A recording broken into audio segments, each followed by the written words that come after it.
আসসালামু আলাইকুম ওয়া রাহমাতুল্লাহি ওয়া বারাকাতুহু।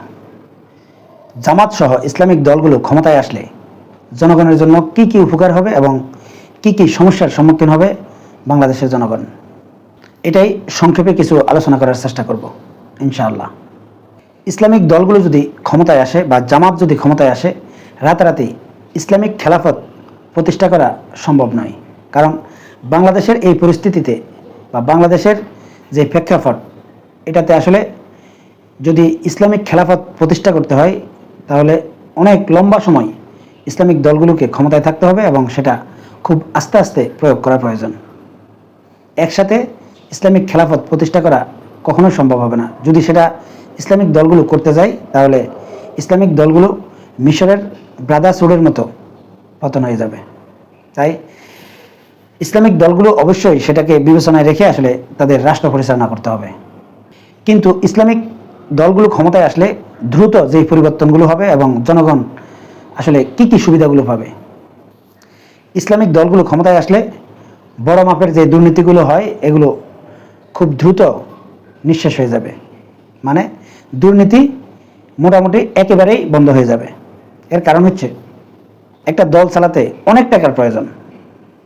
বিশেষ করে যেসব বড় বড় দলগুলো রয়েছে এই দলগুলো পরিচালনা করতে অনেক টাকার প্রয়োজন হয়। এখন এই বাংলাদেশের বড় বড় দলগুলোর মধ্যে আওয়ামী লীগ, বিএনপি এবং জাতীয় পার্টি, যেহেতু জাতীয় পার্টি এখন এই জোটের সাথে গিয়ে আসলে তারা নির্বাচন করছে, তাই আমি আওয়ামী লীগ, বিএনপিকে আসলে উল্লেখ করি। আওয়ামী লীগ এবং বিএনপির যেই দল, এই দল প্রতিষ্ঠা করতে কিন্তু হাজার হাজার কোটি টাকার প্রয়োজন হয়। এমনকি তারা একটা নির্বাচন পাড়ি দিতেও হাজার হাজার কোটি টাকার প্রয়োজন হয়। এখন এই টাকাগুলো আসলে কোথা থেকে আসে? এই টাকাগুলো আসে আসলে বাংলাদেশের বড় বড় যে ব্যবসায়ীগুলো রয়েছে, এই ব্যবসায়ীগুলো আসলে এই দলগুলোকে আসলে মোটা অঙ্কের টাকা দেয়। এখন এই দলগুলোকে আসলে এই ব্যবসায়ীরা কেন টাকা দেয়? তাদের স্বার্থের জন্য, মানে ব্যবসায়িক স্বার্থের জন্য। তারা কিন্তু নির্বাচনের আগে দুই দলকেই টাকা দেয়, আওয়ামী লীগকেও দেয়, বিএনপিকেও দেয়। কিন্তু যেই দল ক্ষমতায় আসার সম্ভাবনা বেশি থাকে সেই দলকে অনেক বেশি দিতে হয় বা বেশি দেয়। এর কারণ হচ্ছে ওই দলগুলো যখন ক্ষমতায় যায় তখন তারা কিন্তু অনেকগুলো ব্যবসায়িক সুবিধা নেয় যেটা অনৈতিক, এবং দুর্নীতি করার সুযোগও তাদেরকে দিতে হয়।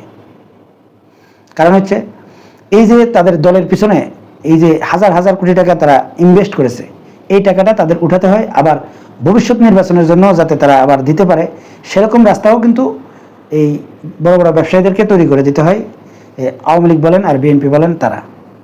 তাই বড় মাপের যে দুর্নীতিগুলো হয় এই দুর্নীতিগুলো আসলে এই দলগুলো ক্ষমতায় গেলে ইচ্ছা থাকলেও তারা আসলে প্রতিরোধ করতে পারে না। আর অন্যদিকে যদি আপনি ইসলামিক দলগুলোর এই টাকাগুলো কোথা থেকে আসে, বিশেষ করে জামাতের টাকাগুলো আসলে কোথা থেকে আসে, এটা যদি বিচার বিশ্লেষণ করেন তাহলে বুঝতে পারবেন যে জামাতের একজন রিক্সাওয়ালা কর্মী থেকে শুরু করে একেবারে বড় মাপের যারা ব্যবসায়ী রয়েছে প্রত্যেকটা লোক কিন্তু তাদেরকে আসলে টাকা দেয় এবং সব সময় দেয়। এখন এই দল পরিচালনা করে কিন্তু এই নেতা এবং কর্মীদের বা সমর্থকদের টাকায়। এখন এই টাকাগুলো তারা কেন দেয়? এই টাকাগুলো এই জন্য ইসলামিক দলগুলোকে দেয়, তারা মনে করে যে এই টাকাগুলো আমরা আসলে এই দলটাকে দিচ্ছি না, এটা আল্লাহর সন্তুষ্টির জন্য দিচ্ছে, এবং এই টাকাগুলো দিলে তারা আসলে আখিরাতে কামিয়াব হবে এবং তারা সওয়াব পাবে। আর এই সওয়াবের নিয়তে কিন্তু এই দলগুলোকে তারা টাকা দেয়, এবং এই টাকা দিয়ে এই ইসলামিক দলগুলো আসলে তাদের এই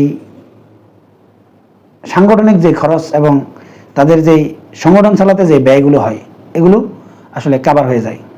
অন্যদিকে আওয়ামী লীগ, বিএনপি যদি এই কোয়ালিটিতে নেতাকর্মীদের থেকে আসলে টাকা কালেকশন করতে চায় তাহলে তারা দেবে না। কেন দেবে? কারণ এই দলগুলোর নামের পাশে কিন্তু ইসলামী শব্দ নাই, এমনকি এই টাকা দিলে তারা কোনো সওয়াব পাবে এরকম কোনো আশ্বাস এই দলগুলো আসলে ধর্মীয় অ্যাঙ্গেলে দিতে পারবে না। তাই এই দলগুলো অবশ্যই বড় বড় ব্যবসায়ীদের থেকে আসলে এই টাকাগুলো সংগ্রহ করতে হয়, এবং এই বড় বড় ব্যবসায়ীদেরকে আসলে দুর্নীতি করার সুযোগও দিতে হয়। তাই ইসলামিক দলগুলো ক্ষমতায় আসলে আসলে বড় মাপের যে দুর্নীতিগুলো হয় এই দুর্নীতিগুলো খুব দ্রুতই আসলে শেষ হয়ে যাবে। মানে ইসলামিক দলগুলো এই বড় বড় ব্যবসায়ীদেরকে আসলে দুর্নীতি করার সুযোগ দেওয়ার কোনো প্রয়োজন হবে না, বা তাদের স্বার্থেও দুর্নীতি করার সুযোগ দেওয়ার কোনো প্রয়োজন নেই, কারণ তাদের ইনকাম সোর্স অন্য জায়গায়। ইসলামিক দলগুলো ক্ষমতায় আসলে আরেকটা জিনিস দ্রুত পরিবর্তন হবে, সেটা হচ্ছে টেন্ডারবাজি এবং চাঁদাবাজি। এই দুইটা জিনিস আসলে মোটামুটি সম্পূর্ণরূপে নিয়ন্ত্রণ না হলেও 90 থেকে 95% নিয়ন্ত্রণ হয়ে যাবে।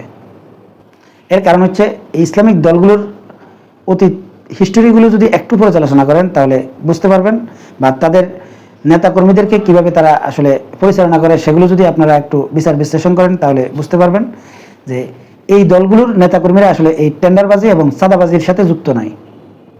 কারণ এগুলোকে তারা হারাম মনে করে এবং এই নেতাকর্মীদেরকে এমনভাবে প্রশিক্ষণ দেওয়া হয়েছে যে সব কিছু কিন্তু আল্লাহর সন্তুষ্টির জন্য করতে হবে। তাই এই টেন্ডারবাজি এবং চাঁদাবাজির সাথে তারা যুক্ত হয় না। এমনকি বিগত বিএনপি জামাত জোট সরকারের আমলে জামাতের যে দুইজন মন্ত্রী ছিল, এই মন্ত্রীরা তাদের মন্ত্রণালয়ে আসলে যে বাজেটটা হয়েছিল সেই বাজেটের কাজ শেষ করে তারপর যে টাকাটা আসলে বেঁচে গিয়েছে সেই টাকাটা আবার মন্ত্রণালয়ে আসলে ফেরত দিয়েছে। তার মানে কি, তাদের কাছে আসলে এই দুর্নীতির টাকা বা রাষ্ট্রীয় যে টাকাটা এটা তাদের আসলে নজরে আসে না, বা তারা এটা গ্রহণ করার প্রয়োজন হয় না, বা সেটা তারা আল্লাহর ভয়ে আসলে তারা করে না। আর এগুলোর কারণে আসলে আপনাদেরকে অবশ্যই মানতে হবে যে ইসলামিক দলগুলো ক্ষমতায় আসলে আসলে এই টেন্ডারবাজি এবং চাঁদাবাজি হবে না, কারণ তাদের নেতাকর্মীরা এগুলোকে আসলে অবৈধ মনে করে এবং এটাকে হারাম মনে করে। ইসলামিক দলগুলো ক্ষমতায় আসলে আরও একটা জিনিস যেটা খুব দ্রুত পরিবর্তন হবে সেটা হচ্ছে এই যে বিবাহ ছাড়া যেসব ছেলেমেয়েরা অবাধে মেলামেশা করছে, চলাফেরা করছে এবং রাস্তাঘাটে তারা হাত ধরে হাঁটাহাঁটি করছে এবং লিভ টুগেদার করছে, এই জাতীয় জিনিসগুলো আসলে তখন আর প্রকাশ্যে হবে না। অপ্রকাশ্যে আসলে সব কিছু বন্ধ হবে না, কারণ এই বিগত সময়ে আসলে যে কালচারটা তৈরি হয়েছে এটা খুব দ্রুত শেষ হবে না, কিন্তু প্রকাশ্যে এই জিনিসগুলো আসলে তারা করবেও না আর করতে দেবেও না। এই জিনিসটারও পরিবর্তন হবে খুব দ্রুত। এছাড়া আরেকটা জিনিস হবে সেটা হচ্ছে এই শিক্ষা প্রতিষ্ঠানগুলোতে এখন যেরকম আধুনিক শিক্ষা একটা ভাগে রয়েছে এবং মাদ্রাসা শিক্ষা আলাদা রয়েছে, এই জিনিসটার আসলে অনেকটাই পরিবর্তন হবে, কারণ এই আধুনিক শিক্ষায় ইসলামিক শিক্ষাকেও আসলে সংযোজন করা হবে, এটা নিশ্চিত। যারা আধুনিক শিক্ষায় শিক্ষিত তারাও কিন্তু অনেকগুলো ইসলামিক নলেজ তারা পাবে, কারণ তাই এই জিনিসটাও আসলে অনেকটাই দ্রুত পরিবর্তন হবে। এছাড়াও এই যে পরক্রিয়া, দর্শন, এগুলো অনেকটাই কমে যাবে, কারণ দর্শনের বিচার সম্পর্কে আপনারা জানেন যে ইসলামিক দৃষ্টিতে যারা আসলে বিবাহিত তারা যদি জেনা করে তাদেরকে কিন্তু পাথর নিক্ষেপ করে মেরে ফেলা হয়, এবং যারা অবিবাহিত তাদের জন্য আসলে বেত্রাঘাতের ব্যবস্থা রয়েছে। তাই যদিও আপনারা হয়তো ভাবতে পারছেন যে সরাসরি ইসলামিক দলগুলো ক্ষমতায় আসলে এভাবে পাথর নিক্ষেপ করে বিবাহিত এই জেনাকারীদেরকে হত্যা করা হবে না, কিন্তু এই বিচারগুলো খুব কঠোরভাবে করা হবে। তাই এই জিনিসগুলো আসলে অনেকটাই কমে যাবে, আর এর কারণে আসলে এই যে দর্শন যেগুলো হয় এই দর্শনগুলো আসলে অনেকটাই কমে যাবে। এছাড়া ইসলামিক দলগুলো ক্ষমতায় আসলে আসলে জাকাত ভিত্তিক অর্থনীতি চালু করা হবে।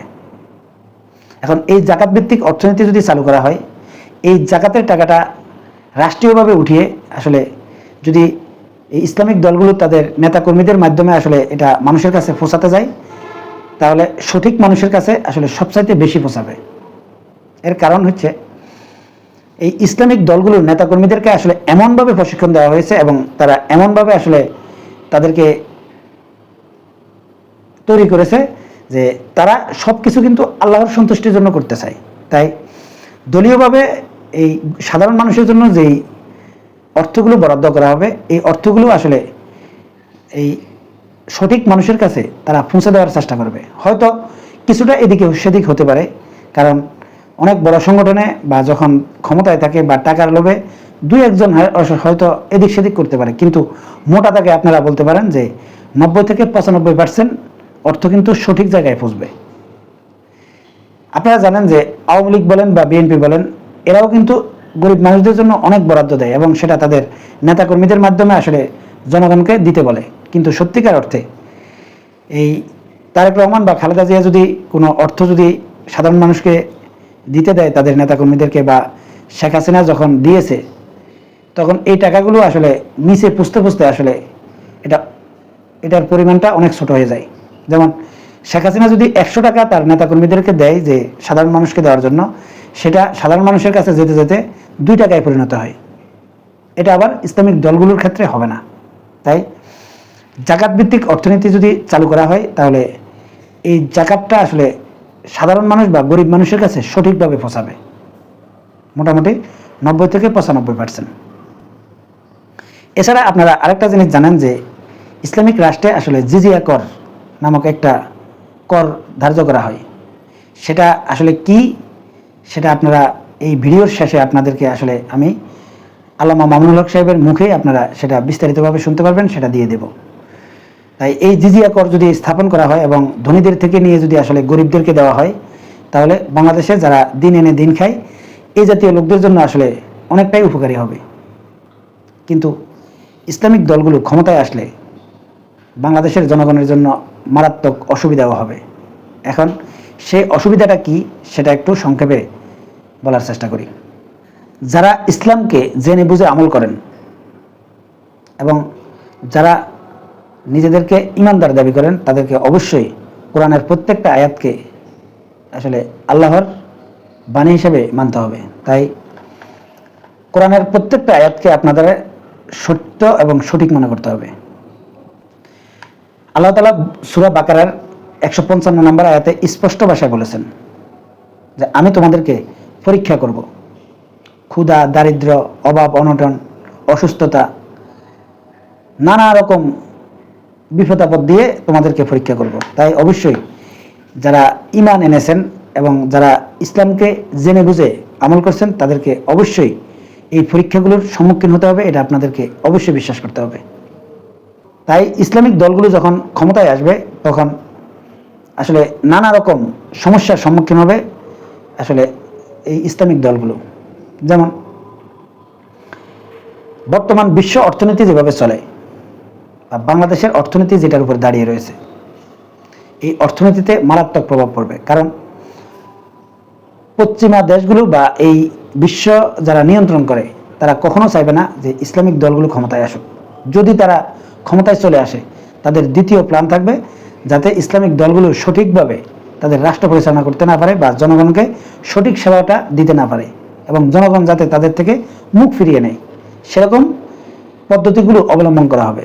তাই বাংলাদেশের অর্থনীতিতে মারাত্মক প্রভাব ফেলতে চাইবে এই পশ্চিমা রাষ্ট্রগুলো বা অন্যান্য রাষ্ট্রগুলো, এবং ইসলামিক দলগুলো আসলে অন্যান্য মুসলিম রাষ্ট্রগুলো থেকেও আসলে সেরকম কিন্তু সুযোগ সুবিধা পাবে না যদি তারা ক্ষমতায় চলে আসে। তাই নানা রকম অর্থনৈতিক সমস্যা আসলে এই বাংলাদেশের জনগণকে ফেস করতে হবে। এছাড়াও যারা আসলে পশ্চিমা সংস্কৃতিকে আসলে অনুসরণ করে চলে এবং পশ্চিমা সংস্কৃতিকে অনুসরণ করে তাদের জীবনযাপন করছেন, তারা কিন্তু মারাত্মক বেকায়দায় পড়বে। কারণ ইসলামিক দলগুলো ক্ষমতায় আসলে পশ্চিমা যে সংস্কৃতিগুলো রয়েছে, এই সংস্কৃতিগুলো আসলে অনেকটাই ডিমোরালাইজ করে দেওয়ার চেষ্টা করবে এই ইসলামিক দলগুলো। তাই পশ্চিমা কালচারে যারা অভ্যস্ত, এই লোকগুলোর জন্য আসলে এই বাংলাদেশে বসবাস করাটা বা তারা স্বাচ্ছন্দ্যে চলাফেরা করাটা আসলে মারাত্মক অসুবিধার মনে হবে। সম্মানিত দর্শক, ভিডিওটা লম্বা হয়ে যাচ্ছে, তাই অন্য বিষয়গুলো নিয়ে অন্য কোনো ভিডিওতে আলোচনা করব। যাদের ভিডিওটি ভালো লেগেছে তারা ভিডিওটিতে একটা লাইক দিবেন এবং ভিডিওটি শেয়ার করে দেবেন এবং চ্যানেলটি সাবস্ক্রাইব করে পাশে থাকবেন। এখনকার মতো এই পর্যন্তই। আল্লাহ হাফেজ। জিজিয়া কর হলো একটা চুক্তির ভিত্তিতে এবং যৌক্তিক পরিমাণে, মানে একটা লোক পক্ষ থেকে নির্ধারণ করা হয় যে মাথা পিছু সবার জন্য, কোন সবার জন্য কতটুকু সামর্থ্য থাকলে কতটুকু দিবে, এবং সামর্থ্যের বাইরে যদি কারো উপরে জিজিয়া কর আরোপ করা হয়, তাহলে সেক্ষেত্রে কোরআন এবং হাদিসে সুস্পষ্টভাবে রাষ্ট্রকে নিষেধ করা হয়েছে। এবং যে এই আইন করবে, একজন ব্যক্তির উপর সামর্থ্যের বাইরে যদি তার কাছ থেকে সার্ভিস চার্জ নেওয়া হয়, জিজিয়া কর নেওয়া হয়, তাহলে সেই আইন বলবৎ করা যাবে না।